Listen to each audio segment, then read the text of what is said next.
রাসেল মিয়া তুই আমার মানে অমুকরে খাইয়া দিছিস, আমি তোর বউরে খাইয়া দিছি।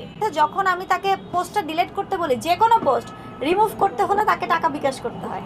আমার বিকাশের স্টেটমেন্ট আছে, মিনিমাম লক্ষ টাকা বের হবে, লক্ষ লক্ষ টাকা বের হবে স্টেটমেন্টে আকাশ নিবিড়ের বিকাশের ট্রানজ্যাকশন। আরেকটা বিষয়, আমি তো রাসেল মিয়াকে তালাকই দিই নাই। একটা মানুষকে তালাক না দিয়ে আপনি অন্য একটা মানুষকে কিভাবে বিয়ে করবেন? How can possible? ওর পায়ের জুতা ছেঁড়া, ওকে বাটা থেকে নিয়ে গিয়ে দোস্ত চল জুতা কিনে দেই, জুতা কিনে দিছি। পাঞ্জাবি নাই, পাঞ্জাবি কিনে দিছি অনেকগুলা। তারপরে বলছে জানিস আমার একটা স্বপ্ন স্বর্ণের চেন, ওকে 12 আনার একটা স্বর্ণের চেনও গিফট করা হয়েছে। তো সে কিন্তু গত 3-4 মাস চাকরিও করেনি, এই আমার টাকার উপরেই চলেছে।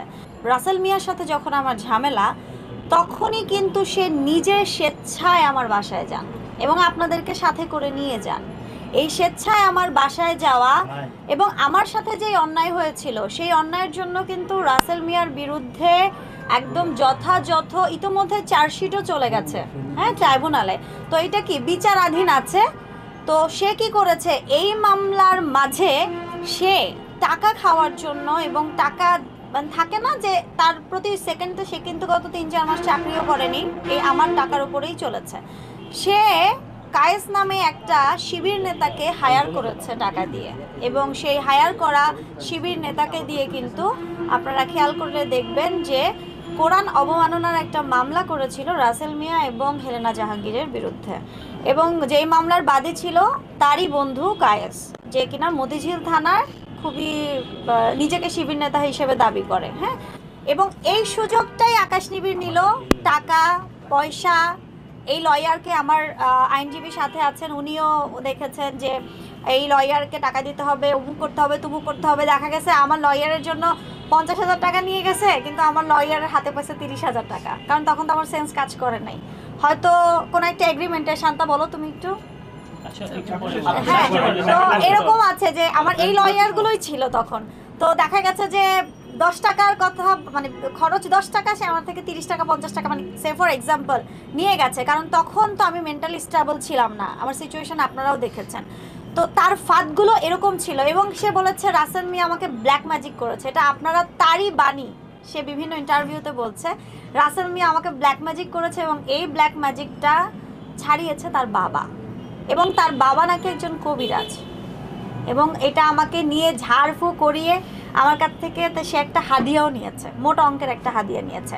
তো এখন বিষয়গুলো মানে আমার আইনজীবীরা বিশ্লেষণ করে দেখছে, এবং আইনজীবীরা না শুধু, সকলেই বিশ্লেষণ করে দেখছে যে সে আসলেই একটা সাংবাদিকতা পেশাটাকে খুবই মানে থাকে না প্রশ্নবিদ্ধ করে, সে সাংবাদিকতাটাকে সামনে রেখে পেছন থেকে সে অনেক বড় ক্রিমিনালি করছে। এটা বিগত দিনেও সে অনেক তারকার সাথে করেছে, কিন্তু সেটার ভুক্তভোগী এবার আমি হয়েছি, এবং এবার আমার সাংবাদিক ভাইরা বলেছে এইবার আর কোনো ছাড় দেয়া হবে না। আমার সাথে আমার মিউজিক ভিডিও একটা, যেটা আজ থেকে আরও মোস্ট প্রবলি 8-10 বছর আগে, তো আমি তো আমাদের অ্যালবামগুলো হয় কি রয়্যালিটিতে দিয়ে দেওয়া হয় বিভিন্ন কোম্পানিকে, তো সিডি চয়েসকে রয়্যালিটিতে দিয়ে দেওয়া হয়েছিল। সিডি চয়েসেরই কাজী শুভ ভাই আমার একটা গান, আমি এটা জানিও না, সে তার মতো করে মানে কোনো একটা প্রডিউসার জোগাড় করে, এমদাদ ভাই তখন ছিলেন, তার কাছ থেকে নিয়ে মিউজিক ভিডিও করে, এবং আমি জানতামও না যে সেই মিউজিক ভিডিও উনি করেছে। পরবর্তীতে আমি জানতে পারি কোনো একটা দেখা গেছে প্রতিষ্ঠা বার্ষিকীতে পত্রিকার, জাতীয় পত্রিকার, সেখানে তার সঙ্গে আমার দেখা হইলে হাই হ্যালো এইটুকু শেষ।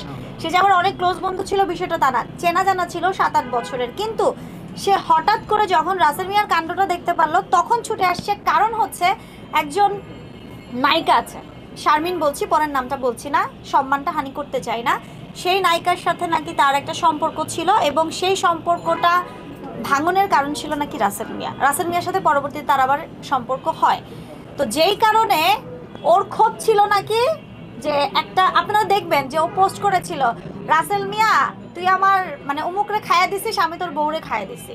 যখন আমি তাকে পোস্টটা ডিলিট করতে বলি, যে কোনো পোস্ট রিমুভ করতে হলে তাকে টাকা বিকাশ করতে হয় না, সে টাকাটা এমন ভাবে নিছে। দেখেন আমার যখন নাকি খুব বাজে সময়, ওই সময়টা আমার বড় ভাই নাই, আমার বাবাটা অসুস্থ, আমার আসলে মুভমেন্ট করার মতো কেউ নাই।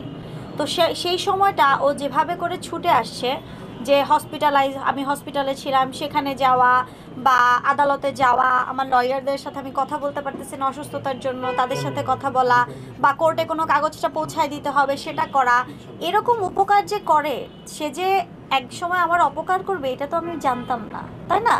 আর একটা জিনিস হচ্ছে কি, আমাদের মানবতা বোধ আছে। যখন একটা ছেলে এসে বলে যে জানিস আমি অনেক কষ্ট করে ছোট থেকে বড় হয়েছি গাইবান্ধায়, আমি 3 বেলা ভাত খেতে পারি নাই, স্কুলে যাইতাম মানে পেঁয়াজ আর ভাত খেয়ে। সেই ছেলেটা, আমি মাছ খুব পছন্দ করি, 3 বেলা মাছ পছন্দ করে, আমার বাসায় আসলে আমার হেল্পিং হ্যান্ডটাকে বলতাম যে আকাশের জন্য মাছ করেন।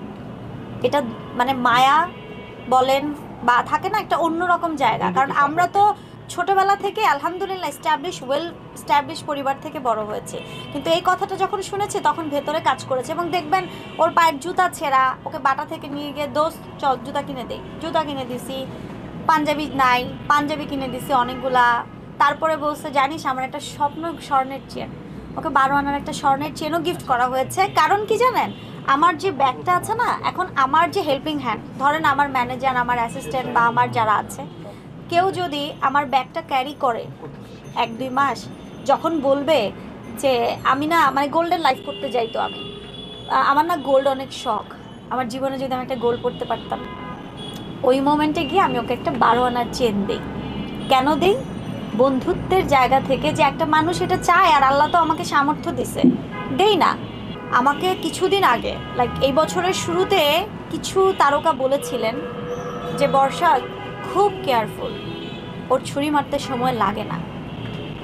হ্যাঁ, এবং তার আগে 2-1 জন বলেছে। এবং দেখা যেত ও যখন পোস্ট করতো, রাতে কিছু একটা পোস্ট করতো আমাকে আমাকে আমার বিরুদ্ধে বা আমার সংশ্লিষ্ট বা কাউকে নিয়ে, আমি তখন সকালে উঠে দেখে আমি যখন ওকে ফোন দিতাম বা গালি দিতাম, আপনারা দেখবেন সে যে রেকর্ড দিচ্ছে, আমি ম্যাক্সিমাম টাইম ওকে গালি দিয়ে গেছি, এগুলো ডিলিট কর, এটা কর, ওটা কর, এটা কেন করছিস, তোর মারা উচিত, এটা মানে আমি মানে হয় না একটা গালি ছাড়া খুব বেশি পারি না, তো ঘুরে ফিরে দেখেছি ওই একটা গালি ওকে দিতাম। ফোন দিয়ে বলতো শোন না অফিসে যাবো আজকে, টাকা নাই, 500 টাকা পাঠা, হুন্ডার তেলের খরচ। আমার বিকাশের স্টেটমেন্ট আছে, মিনিমাম লক্ষ টাকা বের হবে, লক্ষ টাকা বের হবে স্টেটমেন্টে, আকাশ নিবিড়ের বিকাশের ট্রানজ্যাকশন, এটাও আদালতে কিন্তু দেয়া হবে। আরেকটা বিষয়, আমি তো রাসেল মিয়াকে তালাকই দিই নাই, আপনাদেরকে তো গত একটা ইন্টারভিউতে বলেছি, একটা মানুষকে তালাক না দিয়ে আপনি অন্য একটা মানুষকে কিভাবে বিয়ে করবেন? How can possible?